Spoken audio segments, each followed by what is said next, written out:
wanawake wa mguso chanya,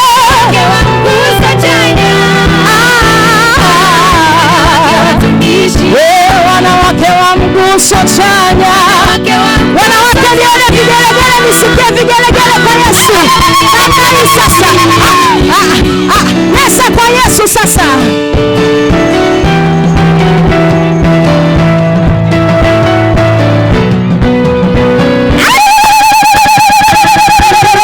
Nisikie vigelegele, wanawake wa mguso chanya.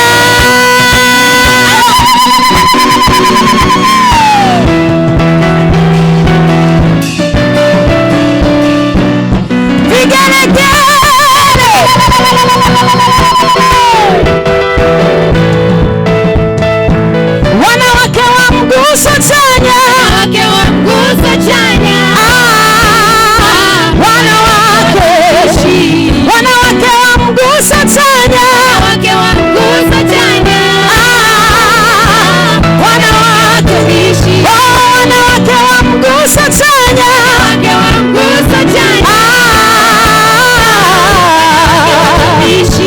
wanawake wa mguso chanya, wanawake wa mguso chanya, wanawake watumishi. Tunasimama kwenye zamu zetu tukichukua majukumu yetu, hakuna kitu cha kutuzuia. Sisi ni jeshi kubwa, sisi ni jeshi kubwa. Tunasimama kwenye zamu zetu, hakuna kitu cha kutuzuia. Tunasimama kwenye zamu zetu, sisi ni jeshi kubwa, sisi ni jeshi kubwa. Tunasimama kwenye zamu zetu tukichukua majukumu yetu, hakuna kitu cha kutuzuia. Sisi ni jeshi kubwa, wanawake wa mguso chanya,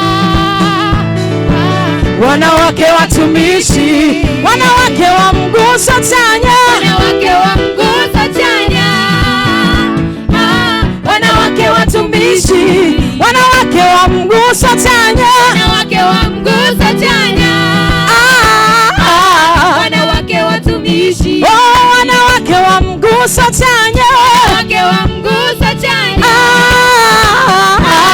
wanawake watumishi, wanawake wa mguso chanya, wanawake wa mguso chanya, wanawake watumishi. Vigelegele tena kina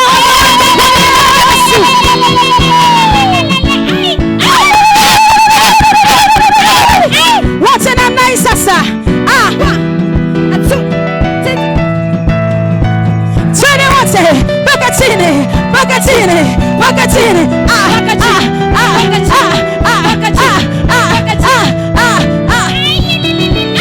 Ukiongeza vigelegele,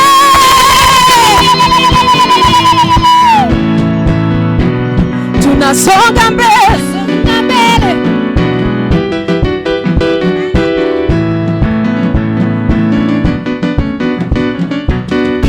Nisikie tena vigelegele.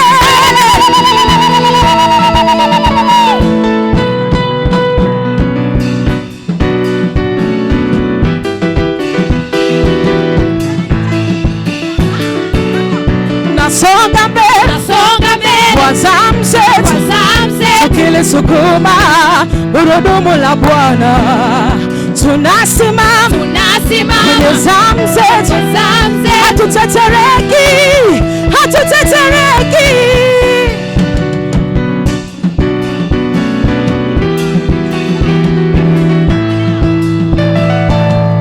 Tena ongeza vigelegele kwa Yesu. Tunasonga mbele kwa zamu zetu, tukilisukuma gurudumu la Bwana. Tunasimama kwenye zamu zetu, hatutetereki, hatutetereki. Wanawake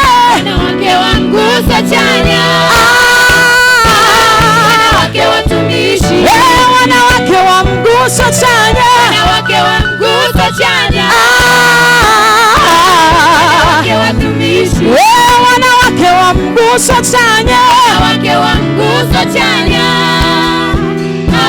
wanawake watumishi. Tunasimama kwenye zamu zetu, tukichukua majukumu yetu. Hakuna kitu cha kutuzuia. Sisi ni jeshi kubwa, sisi ni jeshi kubwa. Tunasimama kwenye zamu zetu, hakuna kitu cha kutuzuia. Tunachukua majukumu yetu. Sisi ni jeshi kubwa. Tunasimama kwenye zamu zetu, tukichukua majukumu yetu. Hakuna kitu cha kutuzuia. Sisi ni jeshi kubwa, sisi ni jeshi kubwa. Haleluya! Wanawake wa mguso chanya, wanawake wa mguso chanya, wanawake watumishi, wanawake watumishi, wanawake wa mguso chanya. Bwana Yesu asifiwe. Bwana Yesu asifiwe. Bwana Yesu asifiwe. Wanawake, mmependeza sana. Wanawake wa mguso chanya, wanawake watumishi, wanawake wa mguso chanya, wanawake watumishi, wanawake watumishi, wanawake wa mguso chanya, wanawake watumishi, wanawake wa mguso chanya. Bwana Yesu asifiwe kanisa. Bwana Yesu asifiwe baba. Bwana Yesu asifiwe mama. Unaowaona hapa wanawake wote, nawaomba wanawake mlioko nyuma, nawaomba wanawake wote, hata kama hujavaa sare, wanawake ni jeshi kubwa, wanawake ni utumishi, wanawake ni watumishi. Na wanawake wadogo wadogo, wanawake wadogo wadogo wote njoeni. Leo tunawasherekea wanawake wa nyumba hii.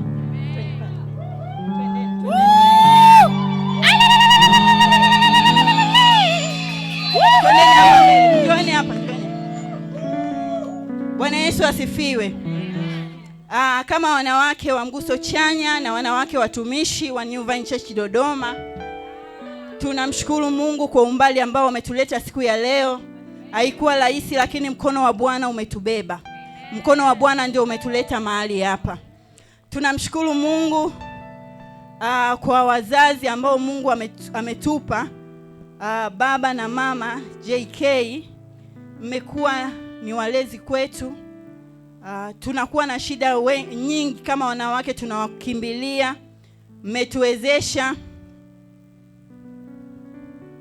Mmetuwezesha kufika umbali huu. Kwa mfano mimi nilikuwa siwezi kusimama nikaongea mbele ya watu, lakini leo kupitia mafundisho ya baba, kupitia mafundisho ya mama,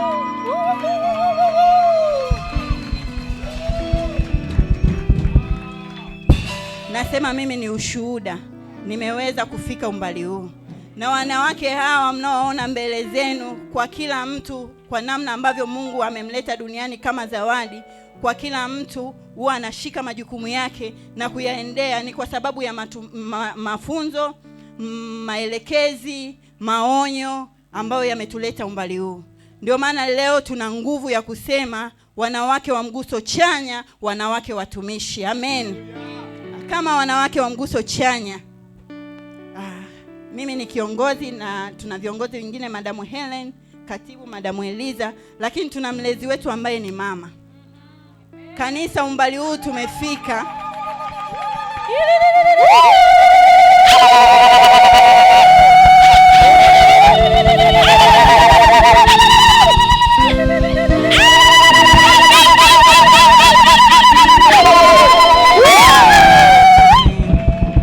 Umbali huu tumefika kwa namna ambavyo baba alituweka kwa mama.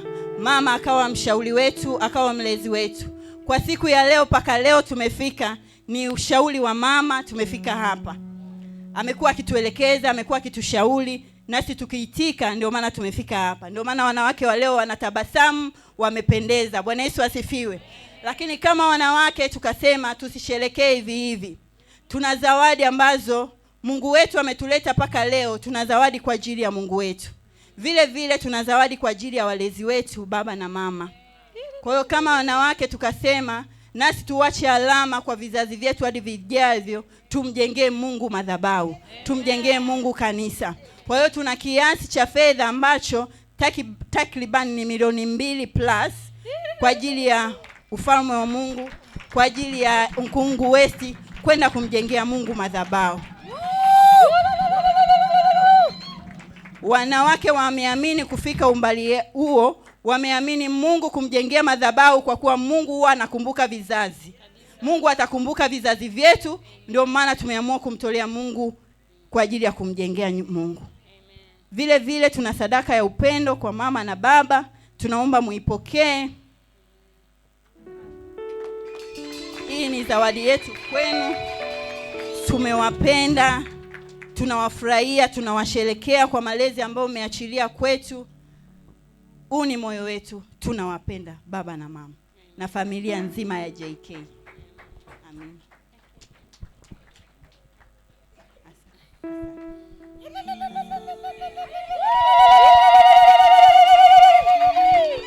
Hizo ni zawadi zetu, lakini kwa wiki hii nzima tumekuwa na activities, tumeomba, tumewatembelea wahitaji, tumeshuhudia, tumefikia takriban watu 11 wa familia moja. Mungu alituongoza na Mungu amefanya. Kwa hiyo tumeomba, tumefanya usafi katika nyumba ya Bwana. Hizo ni activities ambazo tulizifanya kuanzia tarehe 25 mpaka leo tarehe 29 tunavyoitimiza, ni Mungu ametuwezesha. Amen.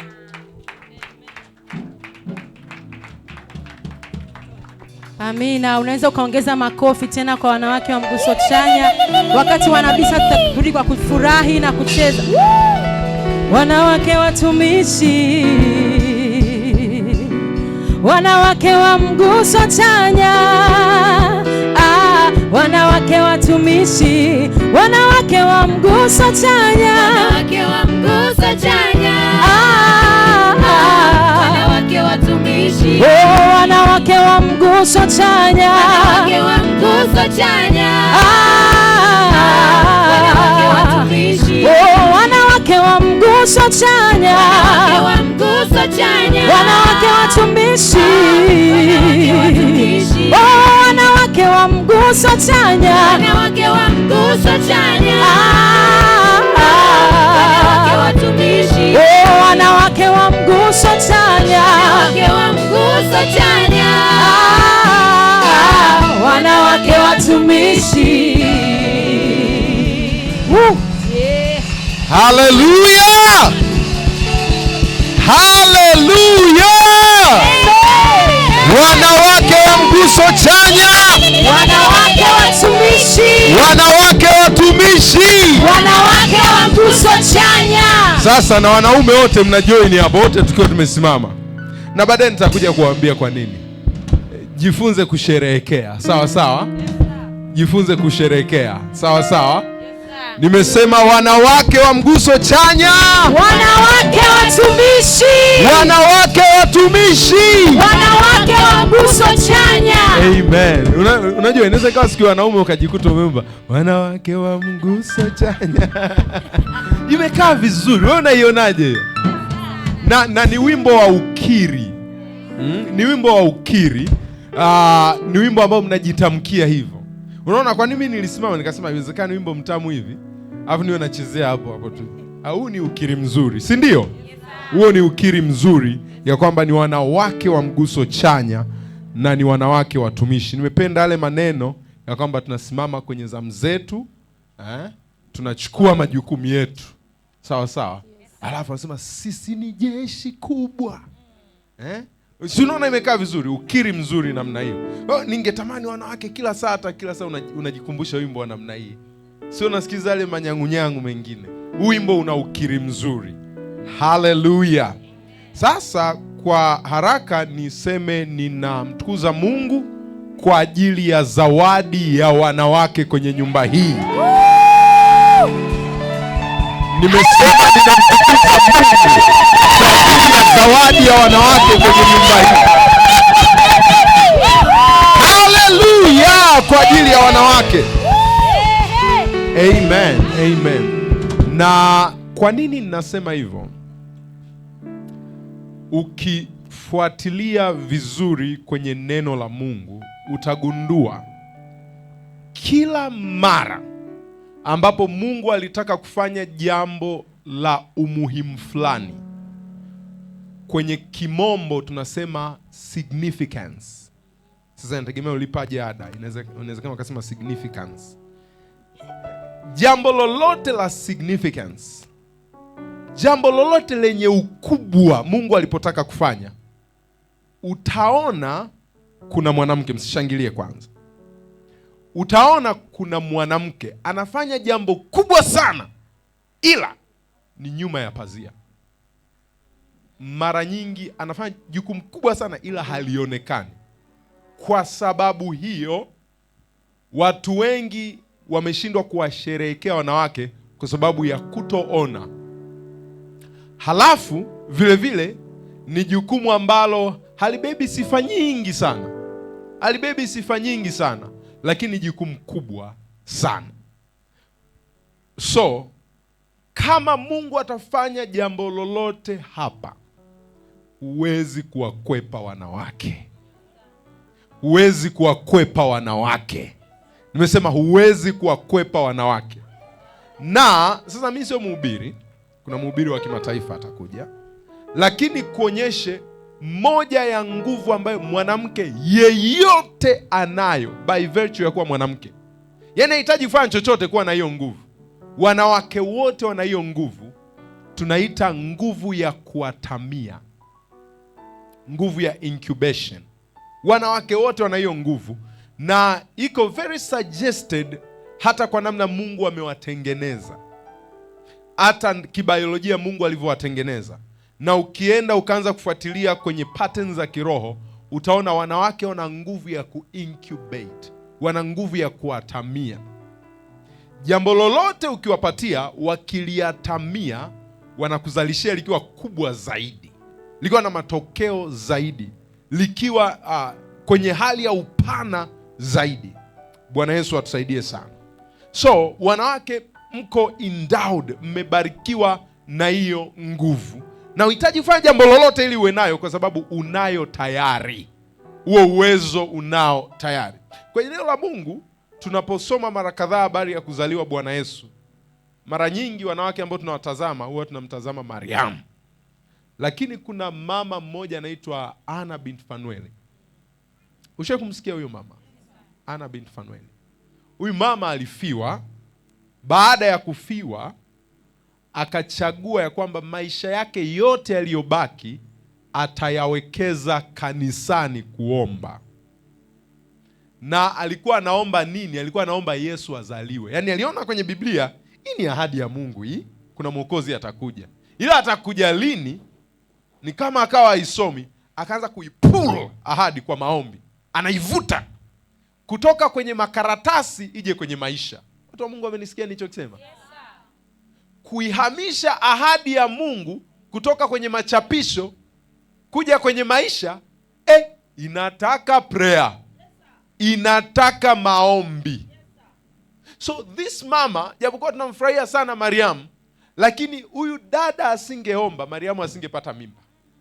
Huyu dada asingeomba, kusingekuwa na huo ukombozi. Lakini haonekani. Kwa nini? Kwa sababu ni maombi kajificha ndani.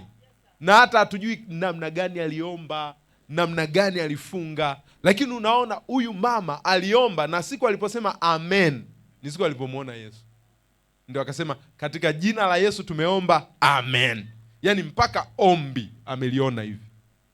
Nataka kuonyesha kitu gani? Nataka kuonyesha wanawake wana hiyo nguvu ya kuincubate. Hiyo nguvu kuincubate, kuatamia, inataka nidhamu ya hali ya juu sana.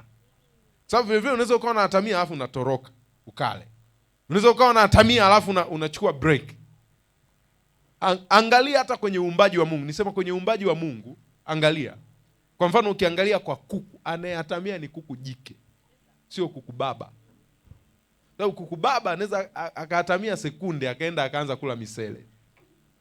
Ni uwezo ambao Mungu ameweka kwa wanawake. So kanisa la New Vine, uongozi wote wa kanisa la New Vine tukachagua ya kwamba tutakuwa na siku maalum ya kuwatambua, kuwathamini na kuwasherehekea wanawake, tukitambua uwekezaji wa kimaombi wanaoufanya kwa ajili ya kazi ya Mungu, tukitambua uwekezaji wa kimalezi wanaofanya kwenye ngazi ya familia na ngazi ya kanisa, tukitambua nguvu wanayoiwekeza kwenye kazi ya Mungu mpaka tunasimama hivi leo. Kwa sisi ambao tumeoa tunajua ya kwamba wanawake sio tu wanalea watoto wetu, wanatuleaga na sisi wenyewe. Bwana Yesu na asifiwe. Kwa hiyo tumetenga siku hii kuwasherekea wanawake, sio kwa sababu siku zingine hatuwasherekei, lakini leo tulitaka msikie wanawake ya kwamba mnasherehekewa, mnafurahiwa, mnapendwa, ninyi ni watu wa thamani. Amen. Nimesema ninyi ni watu wa thamani. Amen. Ninyi kweli kweli ni wanawake wa Mguso Chanya na ni wanawake watumishi. Hallelujah. Sasa bila kuchukua muda mwingi, sisi hatujengi watu kwa hamasa, tunawajenga watu kwa neno. So nilikuwa naweka tu hiyo ili uweze kujua hii siku ya wanawake ina nini sasa. Wala hatuko kwenye harakati sijui mwanamke kufanya nini, kwa sababu ndivyo mlivyo. Sawa? Hiyo nguvu mnayo tayari. Kwa hiyo hatuhitaji kuwapa nguvu, tayari mna nguvu. Hatuhitaji kuwawezesha kwa sababu mnaweza. Mna huo uwezo ndani yenu tayari. Sawa? Na mhitaji ruhusa ya mtu. Tayari huo uwezo mnao. Wanawake wananisikia? Wanawake wananielewa? Wanawake wananielewa? Usiruhusu mtu yeyote akwambie vinginevyo. Sema mchungaji wangu ameniambia ninaweza. Na nina huo uwezo ndani yangu. Kwa mtu mwingine asije akakuhubiria tofauti. Hallelujah. Now, tutaenda kupokea huduma ya neno la Mungu. Na tunaenda kupokea huduma ya neno la Mungu kutoka kwa mwanamke ambaye nimemfahamu kwa miaka 20 kadhaa. Sasa nimemfahamu akiwa mdogo hivi, anasoma sekondari. Na baadaye Mungu akanibarikia ya kwamba sio tu nimfahamu kutoka kusoma sekondari, akaniruhusu ya kwamba huyo mwanamke awe mke wangu.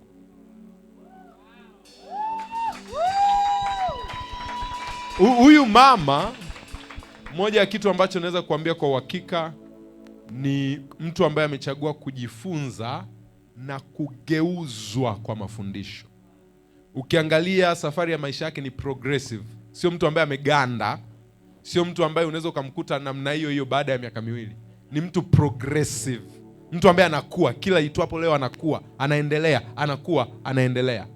Na moja ya jambo ambalo utaliona siku hizi kwa nguvu sana ni eneo la maombi. This mama prays. Huyu mama huomba. Kwa hiyo leo ataenda kutuhudumia kwa neno la Mungu, na kwa kadri Roho wa Mungu atakavyomuongoza atatuongoza katika maeneo kadhaa ya kuomba. Bwana Yesu asifiwe. Bwana Yesu asifiwe. Nina ujasiri na yeye kwa sababu yeye ni, unajua yeye ndio mshirika wangu namba 1. Nina ujasiri na mshirika wangu namba 1 kwa kuwa nimeona kuendelea kwake kumekuwa dhahiri. Kwa hiyo unapokaa hapo, kaa ukiwa na notebook yako, kaa ukiwa na Biblia yako, jiandae kujifunza neno la Mungu. Uko tayari kwa ajili ya neno? Uko tayari kwa ajili ya neno? Nataka kwa kinywa chako mwambie Baba nitumie neno lako. Mwambie Baba nitumie maelekezo yako. Baba nitumie kweli yako. Baba nifinyange kwa neno lako. Baba nitengeneze kwa neno lako. Omba namna hiyo katika jina la Yesu. Inua sauti yako kwa jina la Yesu. Nitumie neno lako. Nifinyange kwa neno lako. Nitengeneze kwa neno lako. Yaumbe maisha yangu kwa neno lako. Nifinyange nikufananie. Nifinyange nikuelekee kwa njia ya neno lako. Nitakase kwa maji katika neno. Uatakase kwa ile kweli. Neno lako ndio kweli. Nitakase kwa neno lako. Nifinyange kwa neno lako. Nami naomba katika jina la Yesu ya kwamba utamtumia mtumishi wako. Utaweka neno kinywani mwake. ninaomba utamfurisha kwa Roho wako, kama ambavyo nimeomba sirini ya kwamba neno litakalotoka kinywani mwake limebeba mamlaka, limebeba uwezesho, limebeba nguvu ya kuumba, limebeba maelekezo. Katika jina la Yesu ninaomba mafuta ya Roho Mtakatifu yatakuwa juu yake. Asante kwa kuwa ndivyo unavyotutendea, katika jina la Yesu Kristo tumeomba. Ni katika jina la Yesu tumemwomba Bwana, amen. New Vine Church Dodoma, ni watoto mmebarikiwa katika jina la Yesu. Si wanaenda darasani? Hawaendi? Wanaenda? Nasikia wanaenda kule kwa walimu. Wanaenda? Wanakaa? Wadogo wanaenda, wakubwa wanakaa. Basi wadogo mmebarikiwa katika jina la Yesu wakati mkienda. Najua wanapenda waje mbele, mchungaji waombee. Nasema mmebarikiwa katika jina la Yesu wakati mkienda. Amen. Halafu kwa heshima mbele za Mungu na mbele za mtumishi wake, naomba New Vine Church Dodoma tumpokee mtumishi wa Mungu Mama Mchungaji JK na huduma ya neno alilobeba katika jina la Yesu. Naomba tumpokee kwa heshima katika jina la Yesu. Katika jina la Yesu. Amen. Amen. Na yeye atatumia screen kusomea maandiko, sawa? Alafu Jumapili ijayo tunarudi tena old school. Amen.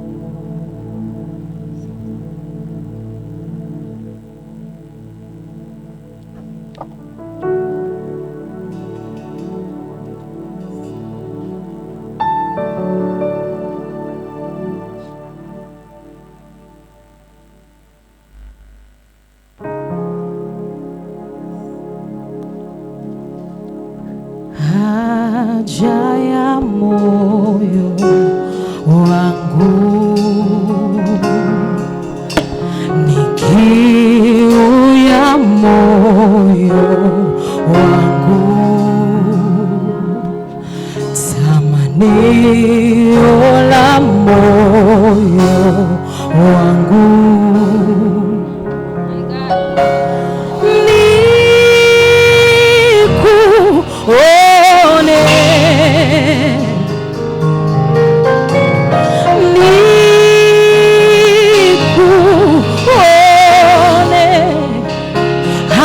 ya moyo wangu, haja ya moyo wangu,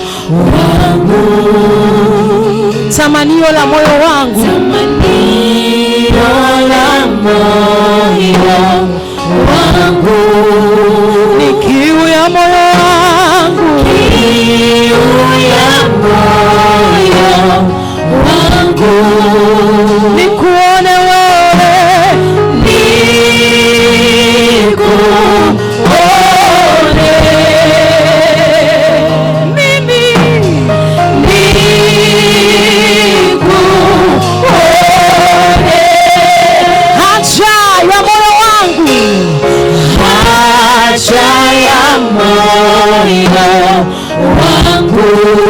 tamanio la moyo wangu,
unakutamani.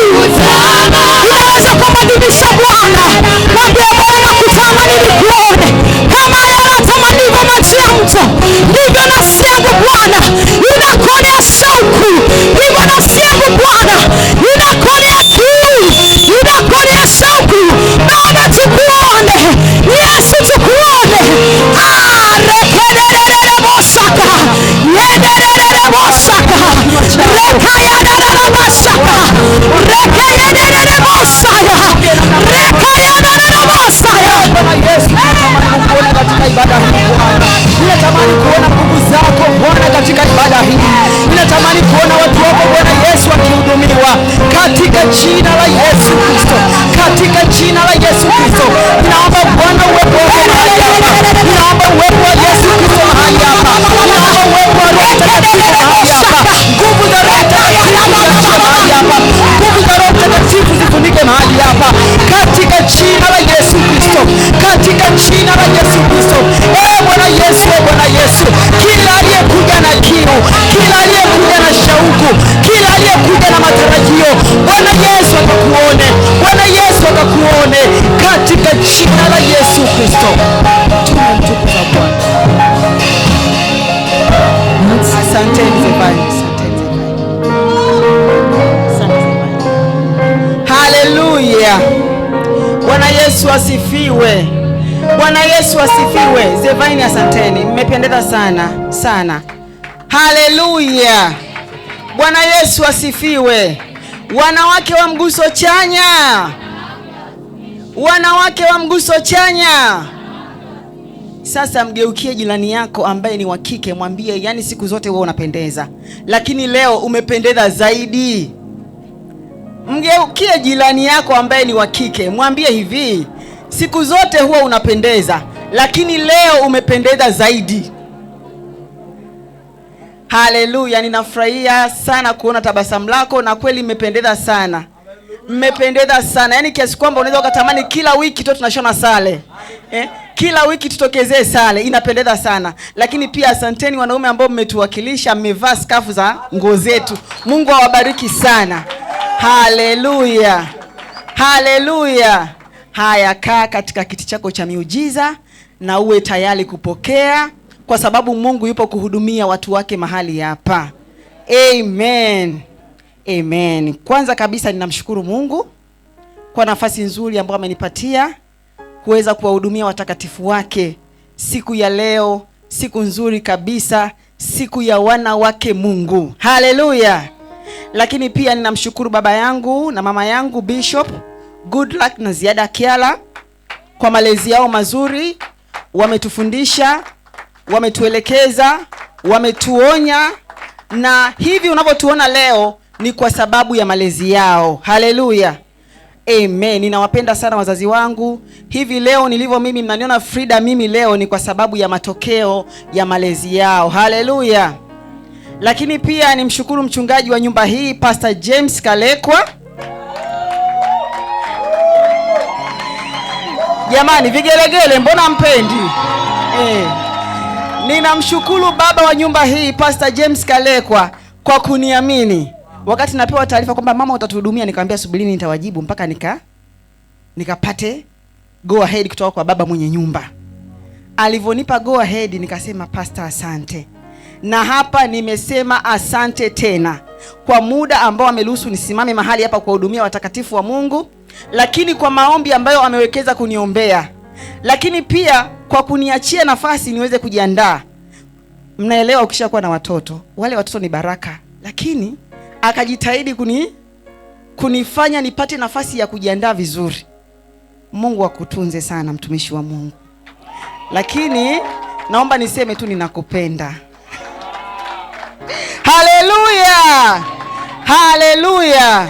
Jamani, una notebook, una kalamu, una Biblia. Lakini habari njema leo tutapata nini? Screen. Nimwambia pastor, naomba tafadhali uniachie. Mimi sio kama wewe. Na Mungu amefanya, amempa hicho kibali, ameniachia. Haleluya.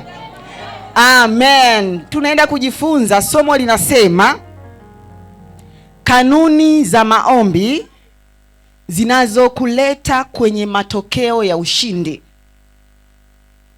Kanuni za maombi zinazokuleta kwenye matokeo ya ushindi. Wakati najiandaa na ibada hii, nilikuwa namtafakari Mungu kwa mambo mengi sana. Nikasema unaweza kusafiri umbali mrefu sana, halafu kagundua umepotea njia. Itakugharimu pakubwa sana kurudi kwenye njia halisi. Lakini ukiwa unajua njia unayoenda, haikupi shida. Namaanisha hivi, unaweza kutumia kuomba muda mrefu sana, kumbe ulikuwa unapoteza muda. Na siku utakayojua kuomba ndio siku ambayo utaanza kupokea majibu. Haleluya. Kabla sijaendelea, nataka niseme maombi ni nini. Tunaposema maombi, huwa tunamaanisha nini? Unaposema ninaenda kwenye maombi, huwa unamaanisha nini? Watu wengi tunaelewa sana kwa habari ya maombi. Nenda kwenye maombi, fanya maombi, lakini nini maana ya maombi? Watu wengine wanaweza wakasema maombi ni kumsemelezea shetani kwa Mungu, si ndio kwamba ninaenda kumsemelezea shetani kwa Mungu. Lakini watu wengine watasema hivi, maombi ni kumlilia Mungu shida zako. Maombi ni kumlilia Mungu shida zako. Na wengine watasema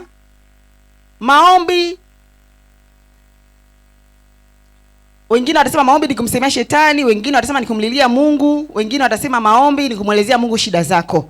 Kabla hatujaendelea kuona zile kanuni za maombi zitakazokuletea kwenye matokeo ya ushindi, nataka nikupe maana chache za maombi. Sawa? Nataka nikupe maana chache za maombi ili unapokuja kwenye maombi unakuwa unaelewa kitu ambacho unaenda kukifanya. Maana ya kwanza ya maombi tunaipata kwenye Isaya 43 mstari wa 26. Isaya 43 mstari wa 26.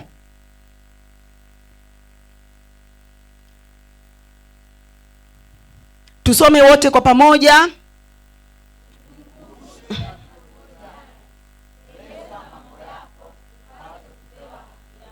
Unikumbushe na tuhojiane, eleza mambo yako upate kupewa haki yako.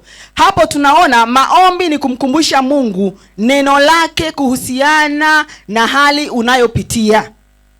Kwa hiyo kumbe maombi ni kwenda mbele za Mungu na kumkumbusha Mungu, kwa sababu amesema ufanyaje? Unikumbushe. Unaenda mbele za Mungu, unamkumbusha Mungu neno lake kulingana na hali unayopitia. Haleluya. Hiyo ni maana ya kwanza ya maombi. Namna nyingine niseme kwamba ni njia nyepesi na rahisi ya kupata sikio la Mungu ili ashughulike na hitaji lako, ni wewe kumkumbusha. Kwa nini? Kwa sababu siku zote Mungu huwa analitizama neno lake ili alitimize. Haleluya. Yeremia 1 mstari wa 12. Yeye Mungu huwa analitizama neno lake ili alitimize. Tunapoenda mbele za Mungu, tunaenda kumkumbusha Mungu. Una jambo gani? Una changamoto gani unayopitia? Unaenda mbele za Mungu, unamkumbusha. Halafu yeye sasa analiangalia neno lake ili alitimize kutokana na hiyo changamoto ambayo unapitia au hali hiyo unayopitia. Yeremia 1 mstari wa 12 unasema, ndipo Bwana akaniambia, umeona vema, kwa maana ninaliangalia neno langu ili nilitimize. Haleluya. Hiyo ni maana ya kwanza. Maana ya pili, maombi ni kumimina na kuachilia imani na matokeo yako mbele za Mungu. Maombi ni kumimina na kuachilia imani na matokeo yako mbele za Mungu.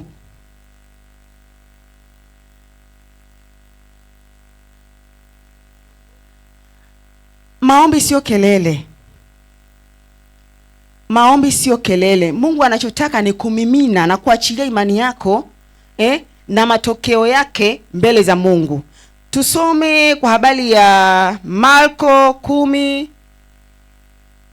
mstari wa 46 mpaka 49. Watu wengi tumekuwa tukienda mbele za Mungu kwa kelele. Hatusemi tunahitaji nini, lakini tukifika kwenye maombi yani hatuna kitu ambacho tunasema. Ndivyo wengi tunaenda hivyo. Lakini maombi ni kuachilia imani yako, kumimina moyo wako kwa Mungu.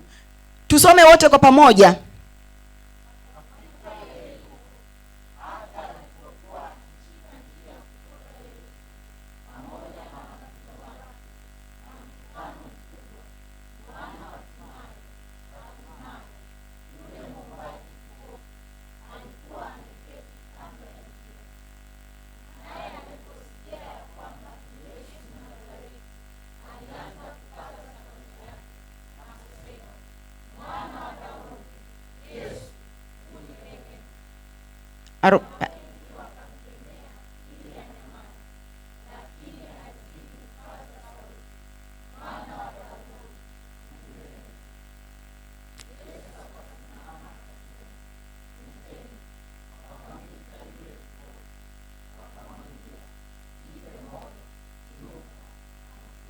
Mstari wa 51 na 52.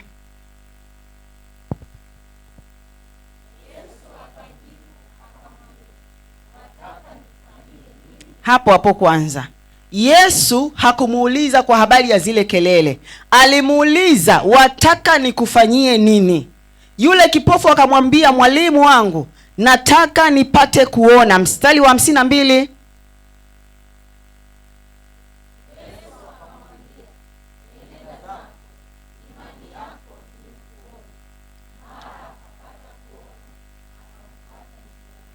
Haleluya. Kilichosababisha huyu kipofu akaweza kuona sio zile kelele, ni kwa sababu alisema hitaji lake, kwamba Yesu, ninahitaji kuona. Yesu akamuuliza, nikufanyie nini? Ninahitaji kuona. Na Yesu akamponya, si ndio? Mimi huwa najifunza kwa watoto. Nina watoto pale nyumbani. Nina mtoto mdogo Butogwa, nina mtoto mwingine Priscilla. Anapokuja mbele zangu akipiga makelele tu, kwa kweli huwa simuelewi kabisa, kwamba nitamwambia no, sema unataka nini, si ndio jamani? Wazazi mnanielewa? Sema unataka nini. Akilia tu, huruma yangu naweza nikamwacha, nikamwambia hivi, ukishanyamaza utanifuata, utaniambia hitaji lako, si ndio? Lakini pia nikiona asemi, mwisho wa siku nitakasirika, nitachukua fimbo, nitafanyaje? Nikishamchapa atafanyaje? Atasema. Ndio hivyo wapendwa, wengi tuko hivyo. Tunaenda mbele za Mungu ni Yesu, unajua Yesu. Haujasema hitaji. Yesu anakuuliza, unataka nikufanyie nini? Unapiga tu kelele. Kwa hiyo maombi ni kumimina na kuachilia imani yako mbele za Mungu ili uweze kupata matokeo. Lakini pia tuone mfano wa pili wa mwanamke anaitwa Hana. Samueli wa kwanza sura ya 1 mstari wa 11. Kuna watu wanapokea hapa. Kuna watu wanaenda kujifunza kwa habari ya maombi. Amen. Tusome wote kwa pamoja.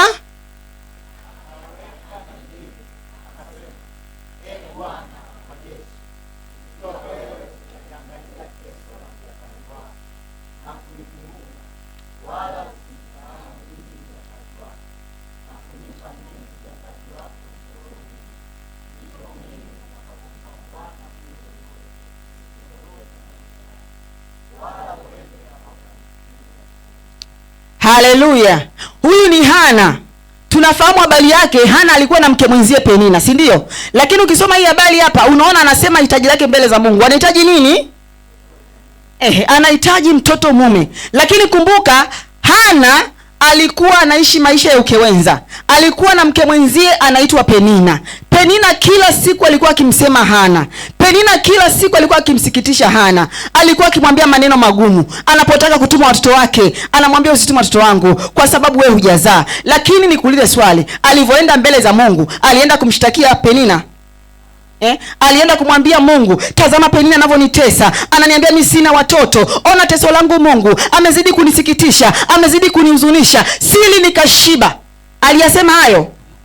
Watu wengi tunaenda mbele za Mungu, tunaenda kusebelezea, lakini Mungu anataka asikie hitaji letu. Haleluya. Tujifunze kutoka kwa huyu mwanamke Hana, pamoja na changamoto zote alizokuwa anakutana nazo katika ndoa. Changamoto zote ambazo aliokuwa anakutana nazo kwa Penina, lakini bado alienda mbele za Mungu akiwa na hitaji lake. Hakwenda na mashtaka ya Penina. Haleluya. Amen. Tujifunze hapo. Maana ya tatu ya maombi. Tunaendelea. Maana ya tatu ya maombi. Maombi ni kuleta hoja zako zenye nguvu ukijieleza mbele za Mungu. Isaya 41 mstari wa 21. Kuleta hoja zako zenye nguvu. Hoja zenye mashiko. Hoja zenye mashiko. Wageni poleni, kanisa hili watu tunajifunza neno. Ndio maana unaona kila mtu anaandika. Kila mtu anaandika. Wewe mgeni uliokuja leo usiwe na wasiwasi, tumekuelewa kwa sababu ya ugeni. Lakini ukija tena hakikisha unatembea na Biblia yako, daftari na kalamu. Haleluya. Haya, leteni maneno yenu, asema Bwana. toeni hoja zenye nguvu, toeni hoja zenu zenye nguvu, asema mfalme wa Yakobo. Unapoenda mbele za Mungu kuomba, hiyo hoja yako ina nguvu kiasi gani? Kwa nini Mungu akufanyie huo muujiza ambao unataka? Kwa nini Mungu akupe kazi? Kwa nini Mungu akupe mume? Kwa nini Mungu akuponye? Una hoja yenye nguvu kwamba Mungu, mimi naomba unipe kazi, nina 1 2 3. Mungu akitizama anasema yes, hii ipite, si ndio? Mungu, ninahitaji unipe mume kwa sababu ya 1 2 3. Mungu akitizama anasema hii hoja ina nguvu, si ndio? Mungu, nahitaji unipe mtoto kwa sababu 1 2 3. Simeona Hana alivyofanya? Alienda mbele za Mungu akasema, Mungu nipe mtoto mume, na akasema kabisa huyu nitamtoa nyumbani kwako. Ilikuwa ni hoja yenye nguvu ambayo ilimshawishi Mungu kuachilia mtoto wa kiume kwenye tumbo la Hana. Haleluya! Kwa hiyo unapoenda mbele za Mungu usiendeende tu, andika hii hoja yangu ninavyoenda mbele za Mungu itakuwa ina mashiko. Hii hoja ina mashiko mbele za Mungu, hii hoja ina nguvu mbele za Mungu, si ndio jamani? Haleluya! Hiyo ni maana ya 3 ya maombi. Maana ya 4, maombi ni kuingiza mapenzi ya Mungu katika hali yako. Maombi ni kuingiza mapenzi ya Mungu katika hali yako. Hiyo hali unayopitia, mapenzi ya Mungu ni nini? Hiyo hali unayopitia, mapenzi ya Mungu ni nini? Mapenzi ya Mungu ni nini kwenye hiyo changamoto ambayo unakutana nayo, kwenye hilo hitaji ambalo unalihitaji? Hapa sasa ndio tunaenda na neno la Mungu. Tumeelewana? Hapa sasa ndio utasema hapa ninaenda kwa sababu mapenzi ya Mungu ni mimi kuwa na afya njema, ni mimi kuwa na afya ya kiungu. Unakuwa na neno la kusimamia. Ninamaanisha hivi, usome Biblia kwa sababu kila kitu Mungu ameandika. Unapoenda mbele za Mungu, nenda na neno. Mapenzi ya Mungu juu yako ni nini kulingana na hiyo hali unayopitia? Kama ni hali ya mtoto, hali ya mume, hali ya ugonjwa, hali ya uchumi, nenda na nini? Na neno. Haleluya! Hiyo ni maana ya 4. Maana ya 5 nitafungia hapo kwenye maana ya maombi. Maombi ni namna ya mtu kwenda katika ulimwengu wa roho kuwasiliana na Mungu wake ili kusababisha mabadiliko fulani yatokee katika ulimwengu wa mwili. Huwa tunaenda katika ulimwengu wa roho, lakini yale majibu ambayo tunayapata huwa yanaonekana katika ulimwengu wa mwili. Sawa? Hiyo ndio tunaita maombi. Nirudie tena wale ambao mnaandika. Maombi ni namna ya mtu kwenda katika ulimwengu wa roho ili kuwasiliana na Mungu wake ili kusababisha mabadiliko fulani yatokee katika ulimwengu wa mwili na kuleta mahitaji yake na matoka yake. Hapa sasa nitasema tu vifungu, utaviandika, tutasoma. Utaandika ni kuhusu kuomba. Wafilipi 4 mstari wa 6 mpaka wa 7. Wafilipi 4 mstari wa 6 mpaka wa 7. Waefeso 6 mstari wa 18. Luka 18 mstari wa 1. Wathesalonike wa kwanza 5 mstari wa 17. Haleluya! Kuna watu wameshaelewa sasa kuhusu maombi.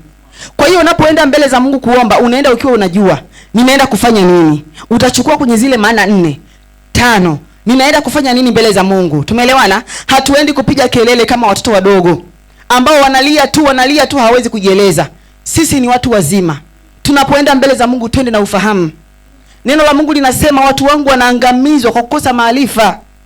Ukikosa maarifa kwenye kuomba ni changamoto, si ndio? Jambo lolote ambalo haunalo maarifa huwa ni changamoto jamani. Hata kama hauna maarifa ya kupika keki, ukipika sio unapikia ugali. Hauna maarifa. Ukiwa hauna maarifa kwenye eneo la sadaka utateseka.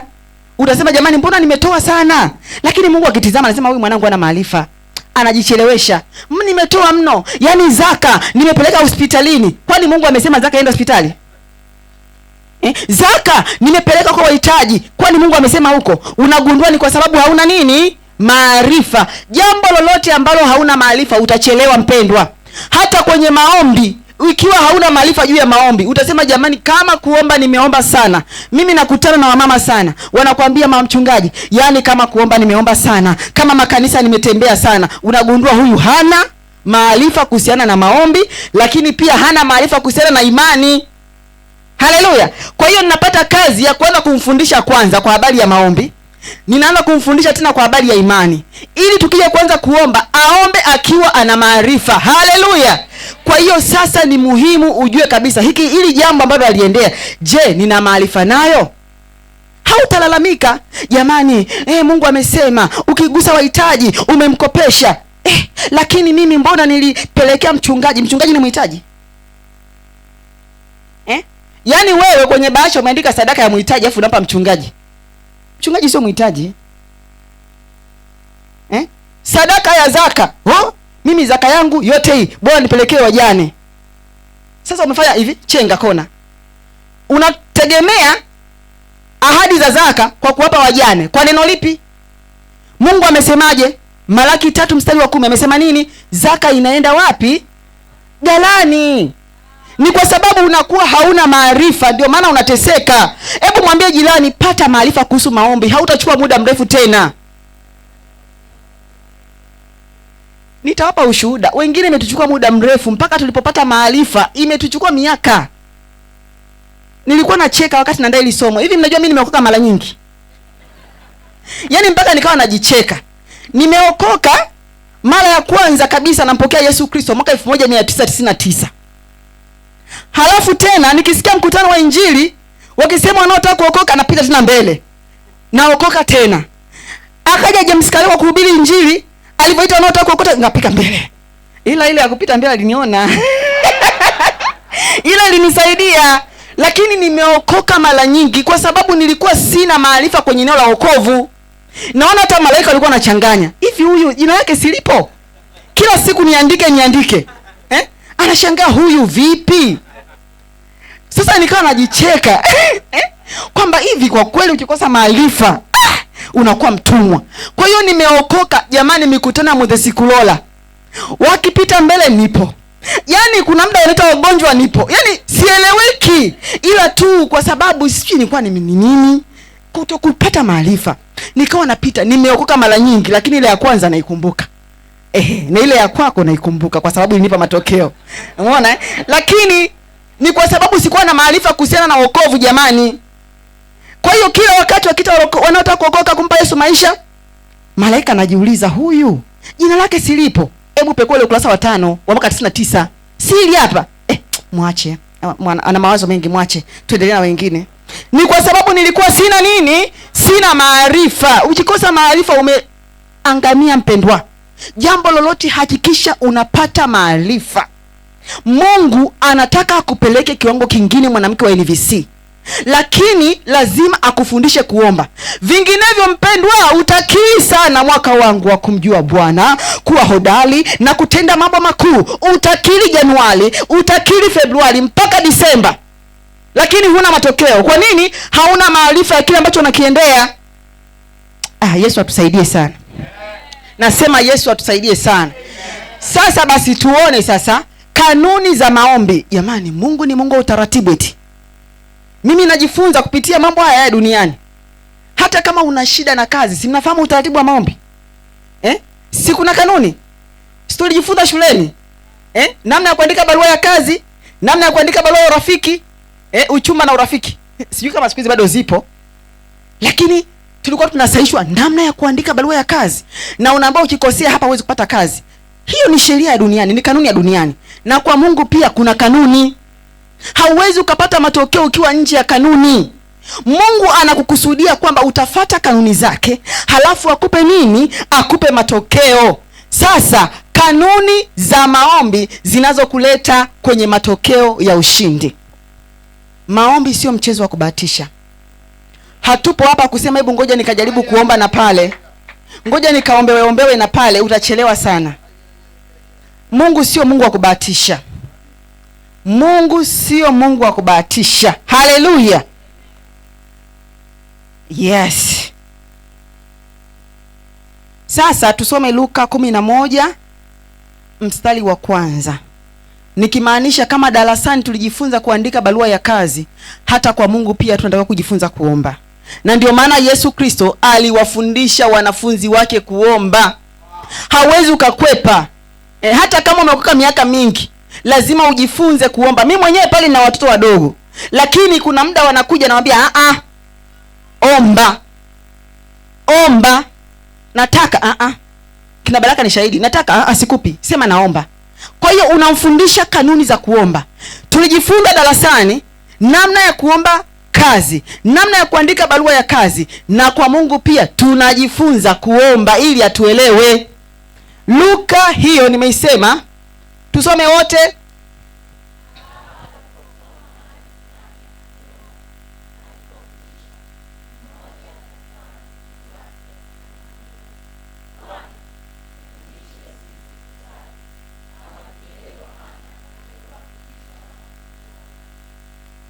Amina.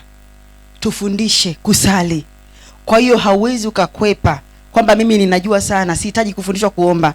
Ngoja nikwambie, hata mimi nilichukua muda mrefu sana. Nimekuja kujua kuomba NVC wapendwa. Nilijifunza kukemea mapepo, lakini sikujifunza kuomba. Kwa sababu mahali ambapo nilikuwa nimeokoka, walikuwa wako vizuri sana kwenye kukemea nini? Pepo. Yaani ukikaa vibaya inabidi utulie, vinginevyo ukienda kujitikisa tutakukaba mpaka pepo atoke. Kwa hiyo nilijifunza kutoa pepo, sikujifunza kuomba. Kuna kutoa pepo na kuna kuomba. Kutoa pepo haikusababishi upate matokeo yako. Haleluya. Kutoa pepo haikusababishi upate matokeo yako. Lazima urudi kwenye wajibu wako wa kufanyaje? Yesu Kristo akafundisha wanafunzi wake kuomba. Vinginevyo angewaambia, Bwana haina haja, si mimi nipo, mna wasiwasi gani nyinyi mnahitaji kuomba? Manake hata leo hii wa Kristo tunahitaji kujifunza kuomba. Tunahitaji kujifunza kuomba. Mimi huwa nafundisha watoto wangu, nawaambia, mnajua siko na nyinyi muda wote. Kuna wakati mko shule, mnaweza mkutana na changamoto ambayo mimi sipo. Kwa hiyo mmetegemea tu siku zote mama. Haya, sipo. Ukikutana na changamoto, ni maombi hata mangapi nawafundisha? Niliwafundisha nguvu ya jina la Yesu. Tamka kwa jina la Yesu Kristo, hiki kitu kiniachie kwa jina la Yesu Kristo. Yaani nilishawafundisha kwa sababu usiseme hawa ni wadogo. Kama wanajaza Roho Mtakatifu akiwa tumboni, kwa nini useme hivi ni wadogo? Kwa hiyo unawafundisha kuomba. Na sisi wazazi tujifunze kuomba. Tuache kuombea chakula tu. Yaani tunajua maombi ya chakula tu. Hata ile sala tunasema sala ya Baba yetu uliye mbinguni. Hivi mnajua ile sala mnairudia ile vile Yesu alisema? Yale yalikuwa ni maelekezo, lakini notes unajazia. Haleluya. Nasema hivi, yale yalikuwa ni maelekezo, lakini notes tunafanyaje? Sasa nimeomba nini? Sala Baba yetu aliye mbinguni, jina lako litukuzwe. Umeshamaliza? Hapana. Wamama, twende viwango vingine kutoka kuombea chakula. Unajua hata wengi tunasema tunaombea ndoa, lakini hatuombei ndoa. Yaani nimeombea ndoa yangu, hujaombea ndoa. Sema tu mimi sikagui maombi, lakini hujaombea ndoa. Ila tu uonekane umeomba, lakini kweli hujaombea ndoa. Nimeombea watoto wangu, hamna. Umeombea siku ya kufungua shule, unaogopa ajali. Baba wafikishe. Wakishaenda wiki ya kwanza, wiki ya pili washafika. Jamani mama, si ndio tuko hivyo? Tunaombea yani kama vile maombi ya msisimko. Jamani, nimeona kuna gari limepinduka. Yesu, wahifadhi watoto wangu, walinde watoto wangu. Umeona gari limefanyaje? Wanafunzi mnaombea mitihani. Ikifika muda wa mitihani, baba, umesema nitakuwa kichwa wala sio mkia. Mimi nitakuwa kichwa. Mungu atusaidie. Unaweza ukaomba kuwa kichwa lakini na bado ukawa nini? Kwa sababu hauna nini? Hauna maarifa ya kuomba. Haleluya. Amen. Sasa jambo la kwanza, kanuni ya maombi ambayo yatakuleta kwenye matokeo ya ushindi. Jambo la kwanza, ukisoma ile sala ya Baba yetu uliye mbinguni, ile ni Yesu Kristo anawafundisha wanafunzi kwamba unapoenda mbele za Mungu unaanza kwa shukrani. Na ndio maana ya Baba yetu uliye mbinguni, jina lako litukuzwe. Hajasema anza kwa shida zako. Watu wengi tunaenda mbele za Mungu, tukifika tunaanza, Mungu unajua sina kazi, unajua sina mchumba, unajua sina pesa. Haujaanza kumshukuru Mungu. Lakini kanuni, Mungu anatazama kanuni. Nenda mbele za Mungu kwa sifa na shukrani, hata kama umeyabeba matatizo 800. Lakini anza kumshukuru Mungu. Mwambie Mungu, ninakushukuru. Mungu, ninakutukuza. Jina lako liinuliwe. Wewe unastahili. Acha niwape mfano. Mimi napenda kujifunza kwa watoto. Nina mume wangu hapa. Nina mtoto mmoja pale anaitwa Butogwa. Yule mtoto ananifundisha kwa namna ya tofauti sana. Baba yake akiwa amekuja, hata kama amechoka, anachofanya yule mtoto ni mdogo, lakini sijui, yani hata sielewi.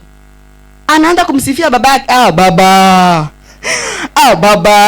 Yani baba akishacheka, akajichanganya, unafuata hitaji, utasikia baba, yani tuimbe. Ila ameshaanza kufanyaje? Kumsifia. Lakini sio tu yeye, ila mimi tu nishangaza kwa sababu ni mdogo, lakini namna ambavyo anajua kumsifia baba yake. Baba yani hata mfanya huyu pastor, hata kama amechoka atasema basi acha tu nikae, acha tu, yani nimechoka lakini acha tu nikae. Tayari yule mtoto ameshatengeneza sifa. Jamani, hata mimi nikitaka kitu kwa pastor, sasa natoa siri, ila usiende kusema nyumbani, natengeneza mazingira ya kumsifia. Atashangaa na niambia, mke wangu vipi? Lakini najua kuna kitu nataka nakuja kupitisha. Nitamwambia, mume wangu jamani, wacha we. Kidume, mtumishi wa Mungu, na mjada masifa king. Yani nakwambia Mungu, unakuwa wewe ni mhubiri wa kimataifa. Unajua Mungu unapendeza. Yani nitampamba. Halafu nikija kurusha kitu, nimetoa siri. Mara nyingi sasa kuna wakati anakuwa ananiuliza, leo vipi? Mbona ghafla? Yani nitampamba. Naambia Mungu, unajua una macho mazuri sana. Yale macho ya uchumba bado yanaendelea mpaka leo. Kwa nini? Ninajua sifa. Acheni kusema watu kwamba uchawa unalipa, mimi nawaambia. Nimesema hivi, acheni kusema vibaya uchawa.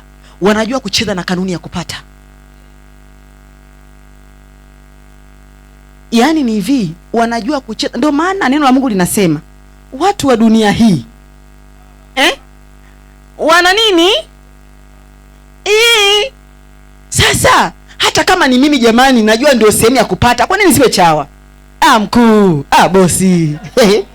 Yani bosi waga mtu sana.